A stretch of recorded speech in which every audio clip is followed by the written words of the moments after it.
When the foreclosure notice arrived in Nadine Grayson's mailbox, she thought it was a mistake. The cream-colored envelope looked official, addressed to her in cold typed letters. But their house had been paid off for years, or so she believed.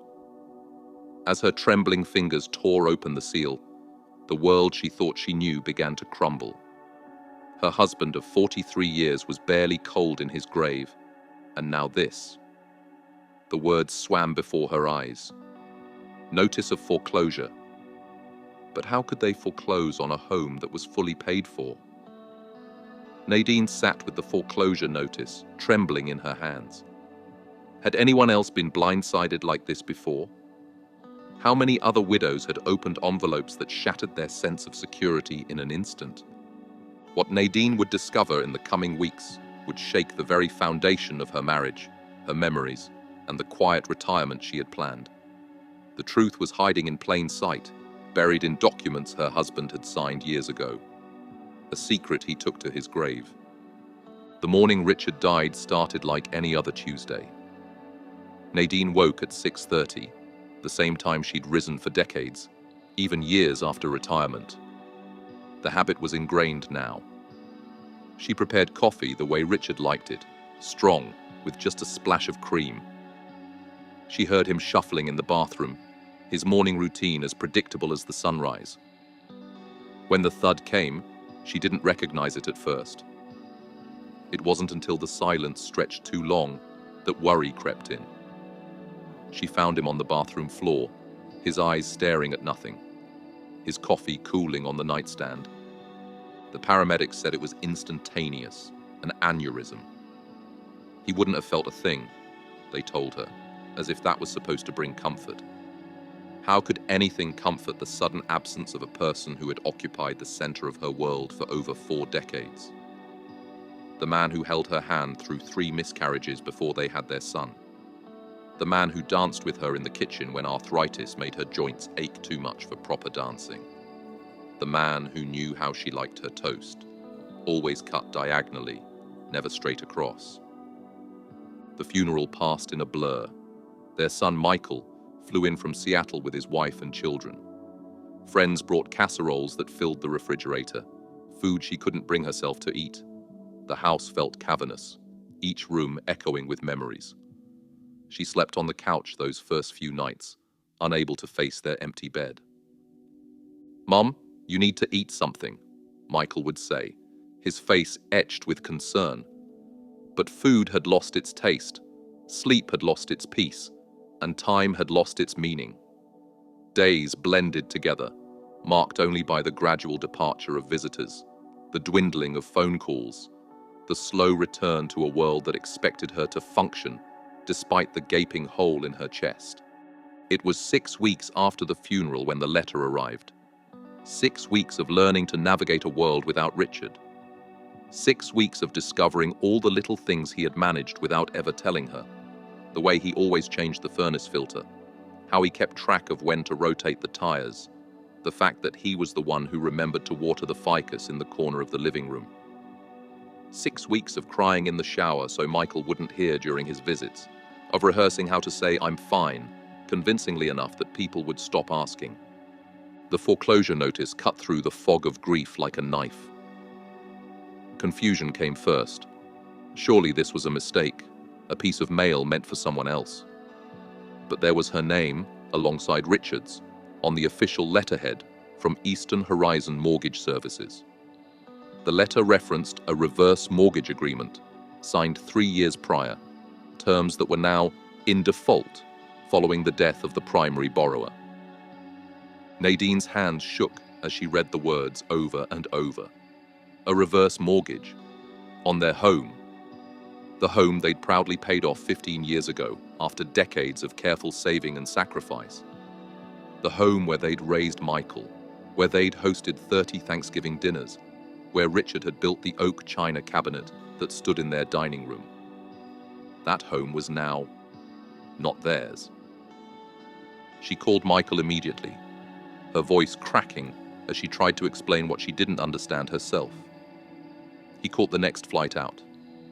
"There has to be some mistake," he said, examining the letter at the kitchen table, The same table where they'd celebrated birthdays, helped with homework, and planned family vacations. Now it held papers threatening to take away the only security Nadine had left.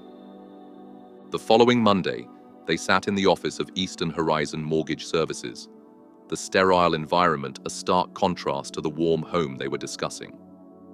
A loan officer with a practiced, sympathetic smile explained the situation in terms that felt like a foreign language to Nadine. "Your husband took out a reverse mortgage 3 years ago," the woman explained. "It allowed him to convert some of your home equity into cash. The terms are clear. Upon his death, the loan becomes due in full." "But I never signed anything," Nadine protested, her voice small. The loan officer slid a document across the desk. There, at the bottom, was Richard's familiar signature, and next to it, another signature, supposedly hers. Nadine stared at it in disbelief. "That's not my signature," she whispered. She'd signed hundreds of papers over the years, but this looked like hers, and yet it didn't feel like hers. The curves of the letters, the flow of the pen, familiar, yet somehow wrong, like seeing her reflection in a warped mirror. Michael leaned forward, his face flushing. "Are you saying my father forged my mother's signature?" The loan officer's smile tightened. "I'm not saying anything of the sort. Our verification process is quite thorough. But regardless of how the signatures came to be on this document, the fact remains that there is a valid reverse mortgage on this property. The balance due is $237,000. The number hit Nadine like a physical blow. $237,000, more money than she had. Much more. Her entire retirement savings amounted to about $89,000, plus Richard's small pension and her Social Security. The house had been their nest egg, their safety net, their legacy to pass on to Michael and his children. "How much time does she have?" Michael asked, his lawyer voice emerging, practical, focused. "The standard period is 6 months from notification to satisfy the debt or vacate the property," the loan officer replied, her eyes never meeting Nadine's. 6 months. 6 months to come up with $250,000 or leave the home where she'd lived for nearly half a century. 6 months to solve a problem she hadn't known existed until today. As they left the mortgage office, the bright spring sunshine felt like a mockery. The world shouldn't look this beautiful when everything was falling apart. Michael helped his mother into the car, then sat behind the wheel, not starting the engine. "Mom," he began, his voice gentle but firm. "We need to talk about what Dad was doing with that money." Nadine stared out the window, watching a young couple push a stroller past the office building. "What do you mean?" $237,000. That's a lot of money. Where did it go? The question hung in the air between them. Where indeed? Their lifestyle hadn't changed in the past 3 years. No extravagant purchases, no luxury cruises, no signs of sudden wealth. Richard had always handled their finances, a division of labor established early in their marriage. He paid the bills, managed their investments, filed their taxes. She trusted him completely. "I don't know," she admitted, the words tasting bitter in her mouth. The drive home was silent, each lost in their own thoughts. But as Michael pulled into the driveway of the modest 2-story colonial that had been their family home since 1979, he made a promise. "We're going to figure this out, Mom. I won't let you lose this house." The next few days became a desperate scavenger hunt through Richard's life. Michael took a leave of absence from his law firm, temporarily relocating his family to help his mother. They started in the home office, a small room off the living room, where Richard had kept household records in neatly labeled files. The financial records they found told a confusing story. Bank statements showed regular withdrawals, $5,000 here, $7,000 there, always in cash. What had once been a healthy savings account had dwindled to just under $15,000. Credit card statements revealed charges for motels in neighboring towns, restaurants Nadine had never visited, gift shops she'd never heard of. "Mom," Michael asked carefully one evening as they sorted through another box of papers, "is there any chance Dad was seeing someone?"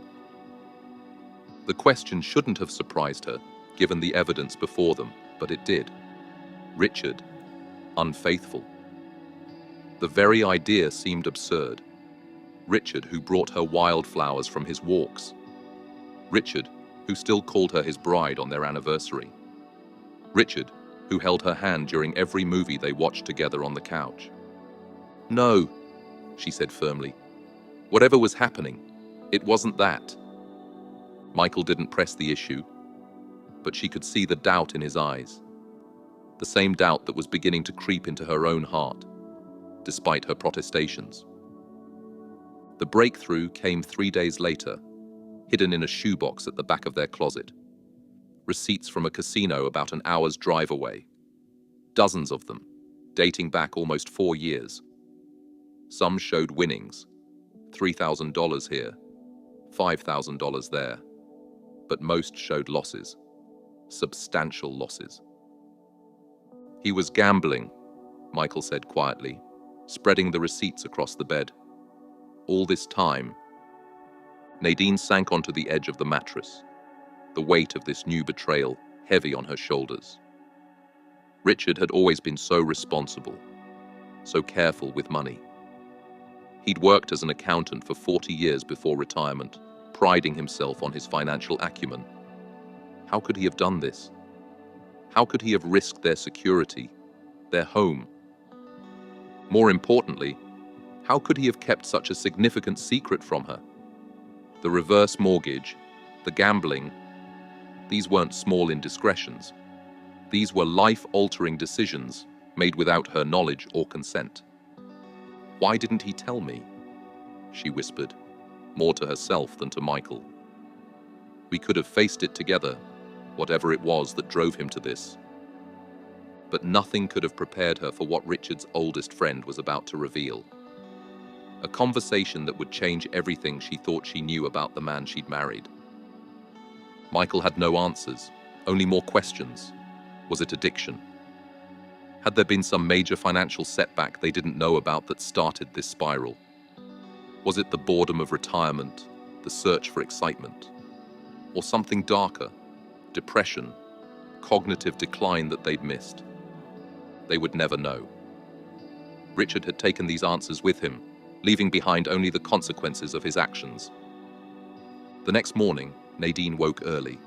She made coffee, strong with just a splash of cream, and took it out to the back porch. The garden Richard had tended so carefully was beginning to show signs of neglect. Weeds sprouting between the tomato plants, the roses needing pruning.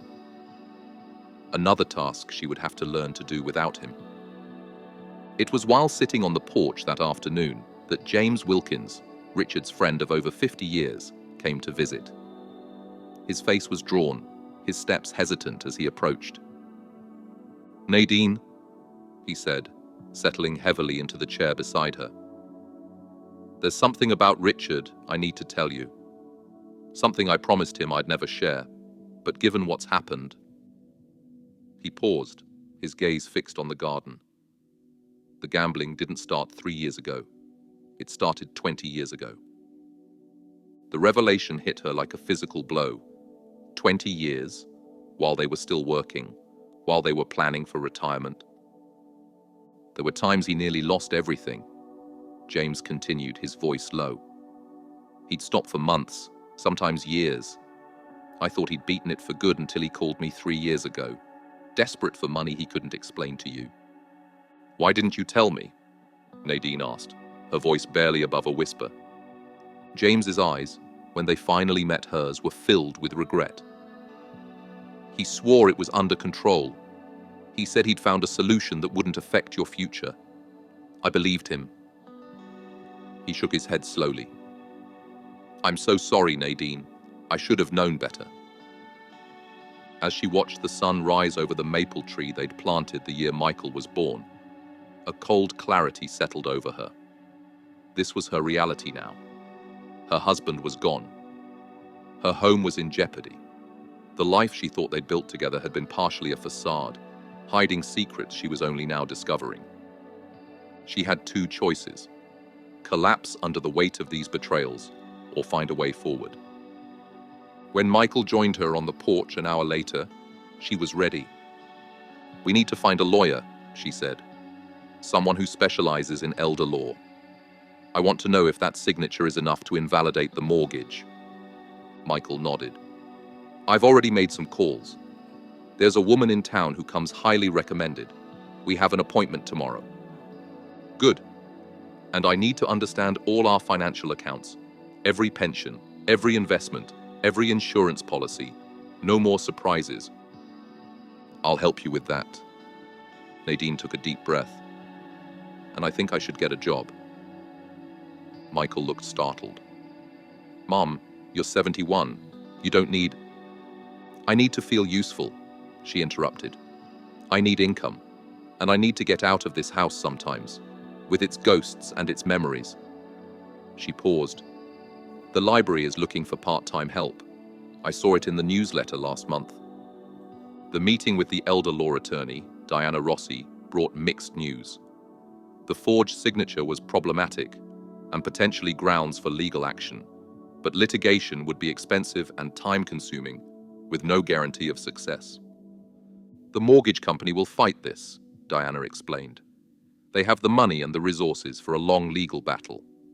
And during that time, interest will continue to accrue on the loan." "What are my other options?" Nadine asked.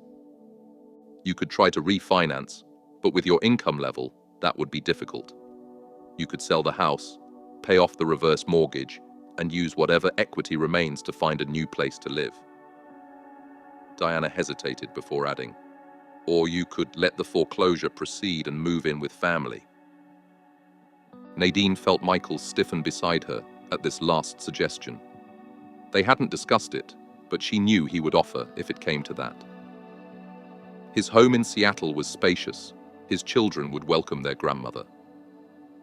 But the thought of leaving the community where she'd spent her adult life, of becoming dependent on her son and daughter-in-law, made her stomach clench. "There's one more option," Diana said, noticing Nadine's reaction.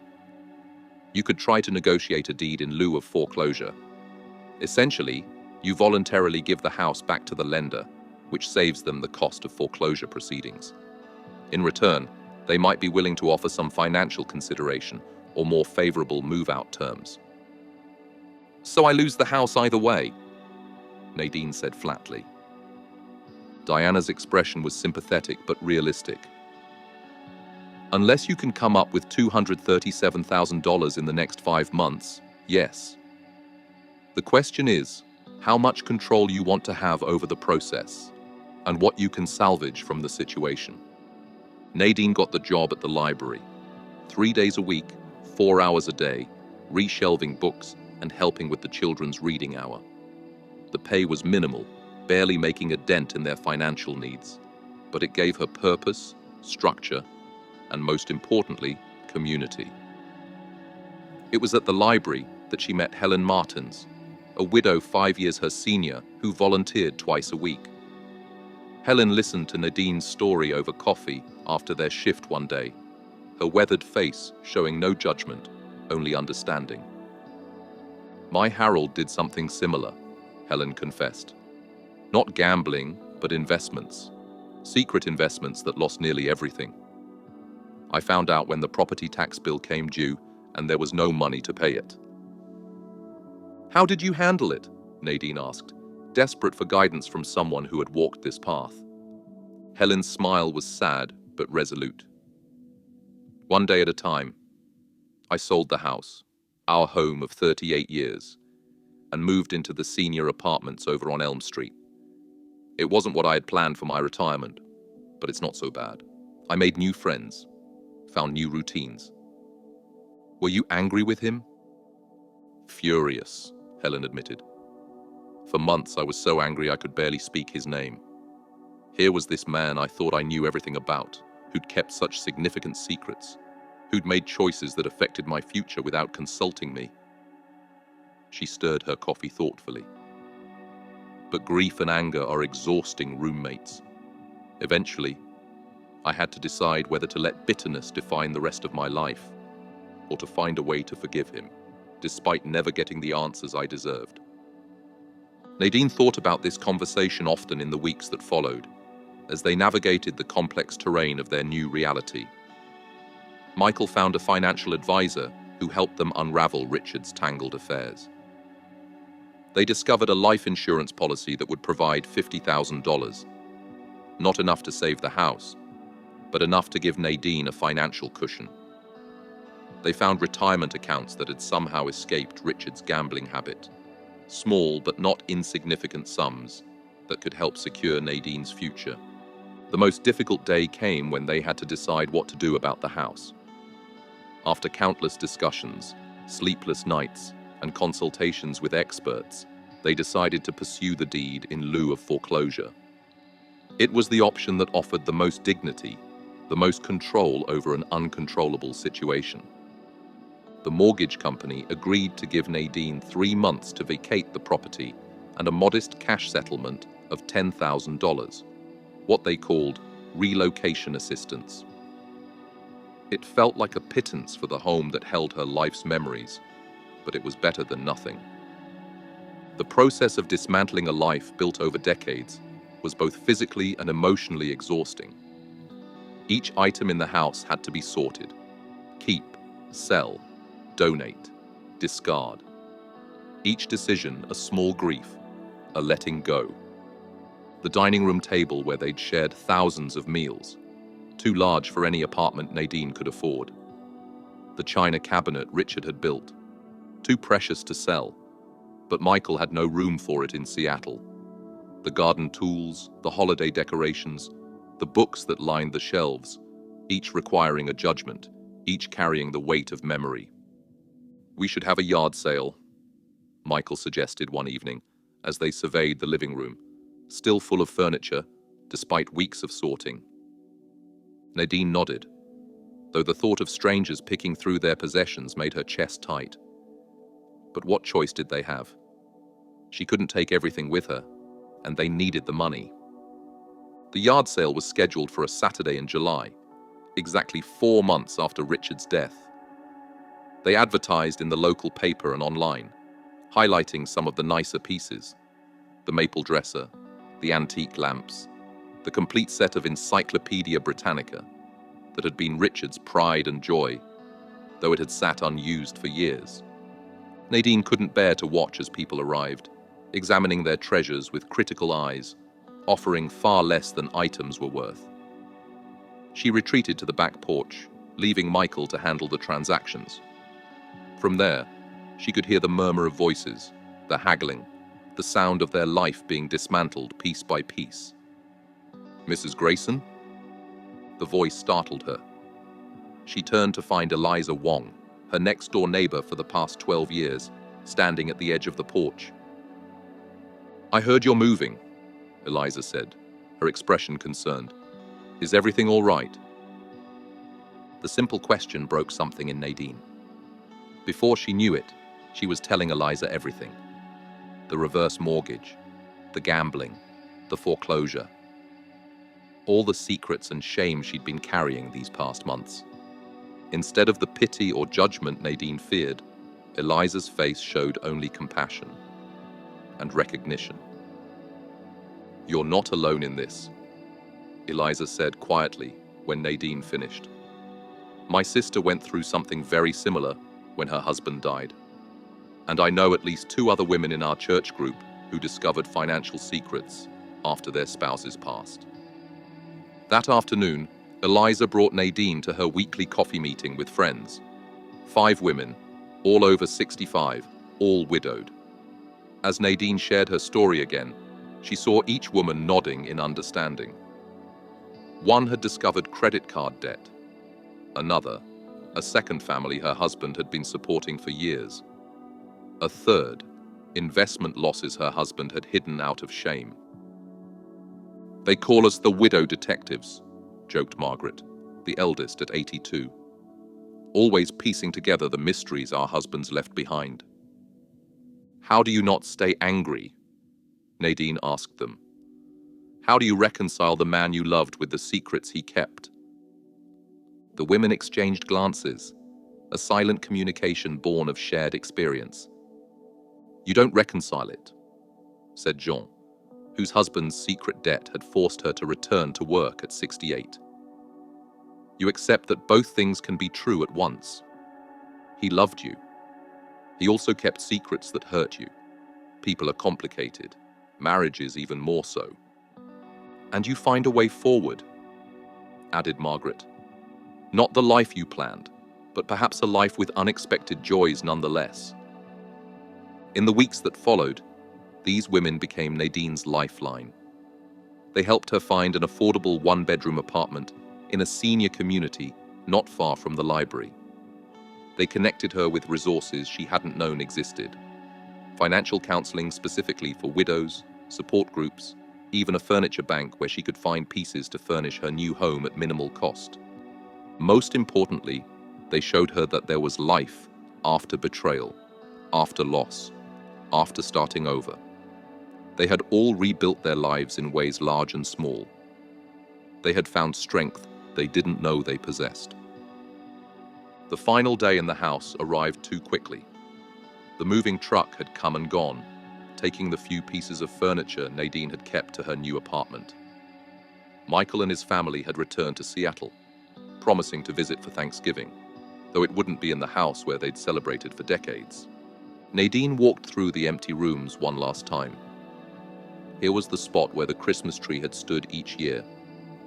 Here was the wall where they'd marked Michael's height as he grew. Here was the window seat where she'd read countless books on rainy afternoons. In the kitchen, she paused at the spot where Richard had collapsed that Tuesday morning, now just bare linoleum. She thought of the man she'd married, kind, responsible, loving, and the secrets he'd carried, the gambling that had consumed him, the choices that had altered her future. I don't understand why you did it, she said aloud to the empty house. And I'm still angry, but I loved you.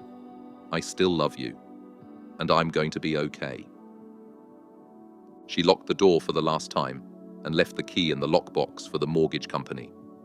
Her car was packed with the last of her personal belongings, photo albums, a few keepsakes, clothes. Her new life awaited. 6 months after Richard's death, Nadine's life looked nothing like she had imagined her retirement would be. She lived in a one-bedroom apartment, decorated with a mix of familiar treasures and new, budget-friendly finds. She worked part-time at the library and volunteered with a financial literacy program for seniors, sharing her hard-won wisdom about the importance of financial transparency in relationships. She had dinner every Wednesday with the widow detectives, as they now jokingly called themselves. She was learning to cook for one, to enjoy solitary walks, to build new routines. Some days were still hard. Grief still ambushed her at unexpected moments. The sense of betrayal still stung when she thought too long about what Richard had done, about the choices that had been taken from her. But there was also a new sense of pride in her resilience, in her ability to navigate this unwanted journey. She was learning that starting over at 71 wasn't the end of her story, but perhaps the beginning of an unexpected chapter. On a crisp autumn evening, nearly 7 months after that foreclosure notice arrived, Nadine sat on the small balcony of her apartment, watching the sunset. Her phone rang, Michael checking in, as he did twice a week. She told him about her day, about the children's reading hour she'd led at the library, about the community garden plot she'd been offered for the spring. "You sound good, Mom," he said, and she realized it was true. Not healed. Perhaps she would never fully heal from the dual wounds of grief and betrayal, but stronger, moving forward.